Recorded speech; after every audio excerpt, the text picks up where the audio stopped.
Gwenge Manyanza tim mar Hagai osechako timo ikruok margi motelo ne tuke nationals mag skunde sekondar tam mar ariyo ma ibiro bagi e kind tarik 28 dwe ni nyaka tarik 2 dwe manyien e kaunti ma Kakamega. Hagai mawuok e kar chung' od bura ma Nyakach e kaunti ma Kisumu no bembo timbe finals mag Gwenge Manyanza kendo ting'o kombe ma nyaka sani ikruok margi dhi nyime.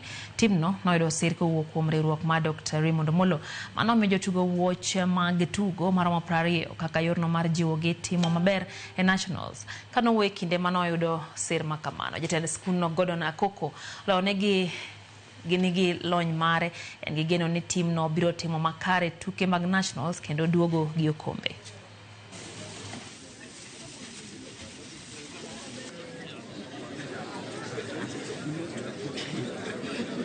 Quite a number of visitors coming to the school. There's a group.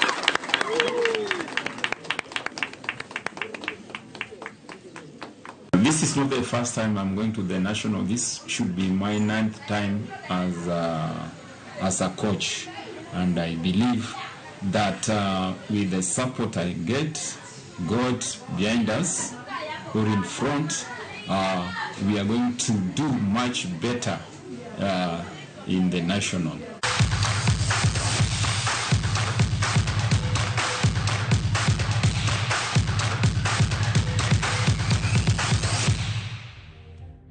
Wateo kidieny mokwongo mara many pinyano ka Green Army Chief Gor Mahia 001 Jaroso Jamano Sip Dr. Raymond Omolo wacho kacha ni entira Arusha Tanzania emoyo ne weche gimanyien kawuono wacho ni giduogo mana Kenya bang' tamrego yosekafa mano tergi e sirikal kokalo kuom Interior PS Office